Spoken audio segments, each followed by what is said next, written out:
अब हम लोग सवाल जवाब की तरफ बढ़ते हैं। एक सवाल है जो मैं दोनों को पूछूंगा। पहले मेश्राम सिंह या विलास कराज जी जवाब दे सकते हैं। सवाल ये है कि जब ये मामला सुप्रीम कोर्ट, सबसे पहले मैं जवाब दूंगा। जी जी जी मेश्राम जी पहले आप जवाब दीजिएगा। सवाल ये है कि जब सुप्रीम कोर्ट में ये मामला चल रहा था तब आप लोग क्यों नहीं बोले? तब सुप्रीम कोर्ट में जाना चाहिए था, तब आप सुप्रीम कोर्ट में नहीं गए। ये एक सवाल है कि अब क्यों बोल रहे हैं? तो जब 81 में मंडल कमीशन का रिपोर्ट आया जी, और सारे देश भर में ओबीसी के मंडल कमीशन की चर्चा शुरू हुई, जी, तब कांग्रेस के लोगों ने एक खालिस्तान का मामला खड़ा कर दिया। वो ये चाहते थे कि खालिस्तान वर्सेस हिंदुस्तान का मामला खड़ा किया जाए, तो लोग खालिस्तान का समर्थन नहीं कर सकते और उनको मजबूर होकर हिंदुस्तान का समर्थन करना पड़ेगा। कांग्रेस के लोगों ने ये काम शुरू किया। दूसरी तरफ आरएसएस के लोगों ने ये सोचा, ये प्लान बनाया कि अब हम क्या करें, तो उन्होंने बाबरी मस्जिद का मामला खड़ा कर दिया और उन्होंने इस मुद्दे को प्रचार में लाया जी, कि बाबरी मस्जिद राम जन्मभूमि को गिराकर बनाई गई। जी, ऐसा प्रचार उन्होंने लाया, मैदान में लाया। जी, और ये बात वो अध्ययन करने के आधार पर बनाया। उन्होंने क्या अध्ययन किया? उन्होंने अध्ययन किया, समाज जीवन में देखते हैं जब ब्राह्मण अभिवादन करते हैं तो अभिवादन में वो या तो नमस्कार करते हैं या तो प्रणाम कहते हैं। जी, ब्राह्मण कभी भी अभिवादन में राम राम नहीं करते। जी, ग्रामीण विभाग में अगर देखा जाए तो ग्रामीण विभाग के जो साधारण लोग हैं, जब वो आपस में मिलते हैं तो अभिवादन में राम राम कहते हैं। जी, और हमको इतिहास में ऐसा पता चला कि राम राम कहने के पहले सारा देश के जो बहुजन समाज के लोग हैं जी, वो आपस में जोहार कहते थे। उनका आपस में अभिवादन का ये शब्द था जोहार। जी, और आज भी आदिवासी लोगों ने जोहार शब्द को बचा कर रखा हुआ है। जी, इसलिए मैं संकेत जी जी, आपको ये अनुरोध करना चाहूंगा जी सर, कि आप अपने एमएन टीवी में नमस्कार कहना बंद कर दें जी, और जय जोहार कहना जी, शुरू कर दें। जी, जोहार कहना शुरू कर दें, जी, जय भीम कहना शुरू कर दें, जी, जय ज्योति कहना शुरू कर दें और ऐसा जय मूल निवासी कहना शुरू कर दें। जी, तो इससे हम अपनी सांस्कृतिक बातें लोगों के बीच में लेकर जा सकते हैं। तो एक तो ये बात मैं कहना चाहता हूँ जी, कि पहले हमारे लोग राम राम नहीं कहते थे, जोहार कहते थे। जी, और उसके बाद में ब्राह्मणों ने ये अभ्यास किया कि ये आपस में राम राम कहने वाले जो लोग हैं ये ओबीसी के लोग हैं। जी, तो उन्होंने सोचा कि अगर इन लोगों का राम नाम सत्य करना है ओबीसी का, जी, तो राम का नाम लेकर कोई आंदोलन शुरू करना चाहिए, ऐसा उनको लगा।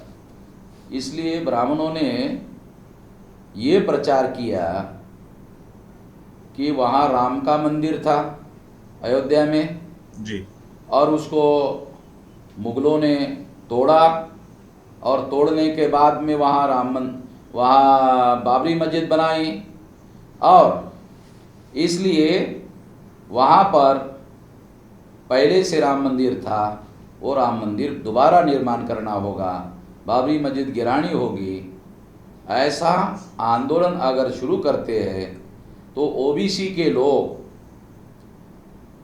राम मंदिर आंदोलन में डाइवर्ट हो जाएंगे जी और उनको मंडल कमीशन का आंदोलन चलाने के लिए मौका नहीं मिलेगा जी और इस तरह से मंडल कमीशन का ओबीसी के हक और अधिकार का आंदोलन कमजोर हो जाएगा।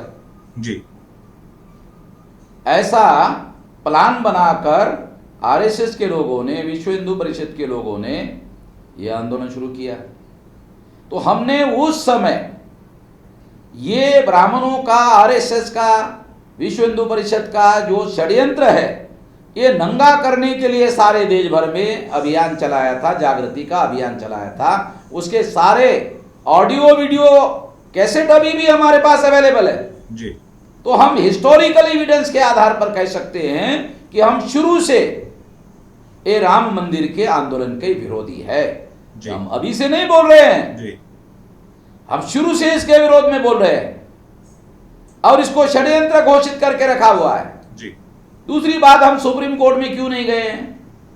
बुद्धिस्ट लोगों के द्वारा सुप्रीम कोर्ट में क्लेम किया गया था और इसलिए दूसरे लोगों को उसमें क्लेम करने की जरूरत नहीं थी, उससे आपस में झगड़ा लग सकता था, ये बड़ी समस्या थी, इसलिए इसमें घुसने से नुकसान हो सकता था, ब्राह्मण हमें आपस में लड़ा भिड़ा सकते थे जी। इसलिए हम लोगों ने उसमें एंट्री करना तर्कसंगत नहीं माना, उससे नुकसान होने की बात को कहा। जी।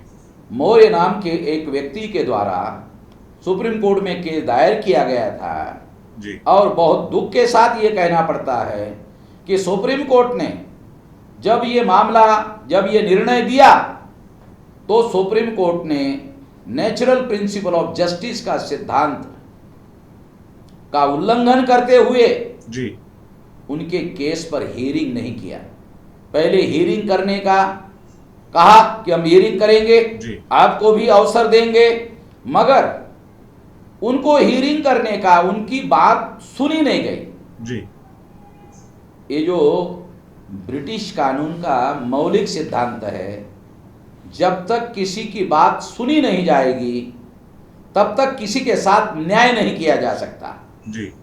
तो बुद्धिस्ट लोगों की बात सुनी ही नहीं गई और सुने बगैर सुप्रीम कोर्ट ने निर्णय दिया, इसलिए यह निर्णय अमान्य है, नहीं माना जा सकता क्योंकि नेचुरल प्रिंसिपल ऑफ जस्टिस का उल्लंघन किया गया है और इंटरनेशनल कोर्ट में इस बात को नहीं माना जा सकता, कोई नहीं मान सकता जी। तो ये एक बहुत बड़ी बात मैं आप लोगों को कह रहा हूं। एक बात ये भी कह रहा हूं कि ये निर्णय के बैकग्राउंड में जो बातें हैं वो देखकर ऐसा लगता है कि जिस जज ने ये निर्णय किया उस जज को ब्लैकमेल किया गया है, उसके डॉक्यूमेंट्री एविडेंस मेरे पास है जी। और उस डॉक्यूमेंट्री एविडेंस पर मैं एक अलग से इंटरव्यू दूंगा और उस पर किताब भी लिखने के जा रहा हूं जी। वो बात मैं जल्दी ही घोषित करूंगा दस्तावेजी प्रमाण के आधार पर जी। विलास खराज तो जी। इसलिए ये कहना कि हम पहले क्यों नहीं बोले जी। हम पहले क्यों नहीं सुप्रीम कोर्ट में गए, ये सवाल तर्कसंगत नहीं है, ये सवाल प्रासंगिक नहीं है, ठीक। विलास न्यायोचित नहीं है। जी जी। विलास खराज जी, आपके लिए भी यही सवाल है कि आप अब क्यों बोल रहे हैं, पहले क्यों नहीं बोले, आप सुप्रीम कोर्ट क्यों नहीं गए? संकेत जी, जी जब ये लाइव प्रोग्राम चल रहा था जी तब ये प्रोग्राम पर उनकी कमेंट्स आई थी जी। बाद में मैंने ये कमेंट्स पढ़ी है जी। मगर इस सवाल का जवाब ये है कि 1949 में जब बाबरी मस्जिद के अंदर मूर्ति रखी गई वो पीरियड लोकतंत्र को लागू होने का 1 महीने पहला है, यानी 22-23 दिसंबर 1949 को मूर्ति रखी गई जी। और 26 जनवरी 1950 को लोकतंत्र लागू हुआ। जी। तो मैं इस घटना को इस नज़र से देखता हूँ कि पंडित जवाहरलाल नेहरू को लगा कि अगर लोकतंत्र लागू हुआ तो 3% ब्राह्मणों का शासन सत्ता में राज कैसे आएगा। तो ये विवाद लोकतंत्र को ध्यान में रखकर अल्पसंख्यक ब्राह्मणों को बहुसंख्यक लोगों पर राज करने के लिए खड़ा किया गया विवाद है। जी। और उसी दरमियान दूसरी एक घटना हुई, प्रथम राष्ट्रपति राजेंद्र प्रसाद को काशी लेकर गए जी। और नेहरू ने 200 ब्राह्मणों के पैर धुलवाए और इससे ब्राह्मणों को संदेश दिया कि भारत में लोकतंत्र नहीं ब्राह्मण राज स्थापित हो गया है। जी। तो 1950 से लेकर 1992 तक कांग्रेस और बीजेपी म्यूचुअल अंडरस्टैंडिंग से राजनीति कर रहे थे ब्राह्मणों को सत्ता में लाने के लिए, और बाबरी मस्जिद गिरने के बाद बीजेपी सत्ता में आई। जी। और बीजेपी और कांग्रेस ने म्यूचुअल अंडरस्टैंडिंग कर लिया ईवीएम घोटाले के ऊपर, और जब बीजेपी की सत्ता आ गई तो उन्होंने ईवीएम के माध्यम से जो सत्ता हासिल की, तब उन्होंने जुडिशरी को भी मैनेज करके उनको जो चाहिए वो फैसला दिया है। जी। तो मैं इस रूप से इसको देखता हूँ। और जस्टिस गोगोई के जो सहयोगी थे जिन्होंने प्रेस कॉन्फ्रेंस किया था, उन्होंने वर्तमान भाजपा सरकार पर कमेंट किया था प्रेस कॉन्फ्रेंस लेकर, और उनके सहयोगी जस्टिस कुरियन जोसेफ, उन्होंने एक प्रोग्राम एक स्टेटमेंट दिया था कि लोकतंत्र अगर भोंकने से नहीं बचता है तो काटना पड़ेगा। जी। तो उन्होंने ये स्टेटमेंट देकर सिद्ध किया कि वर्तमान सिस्टम को बहुत कोलैप्स कर दिया गया है, खासकर कि जुडिशियल सिस्टम को भी, पार्लियामेंट्री सिस्टम को भी कोलैप्स कर दिया गया है। जी। तो मेश्राम साहब ने जो बात कही है मैं उससे सहमत हूँ कि ऑलरेडी एक पार्टी कोर्ट में गई थी, जी। इसीलिए केस का मामला खड़ा नहीं होता, मगर ब्राह्मण लोग हमें उकसा रहे हैं कि आप क्यों नहीं गए थे और आप ये मामला क्यों खड़ा कर रहे हैं। उन्हें यह अधिकार नहीं है डिस्ट्रॉय करने का।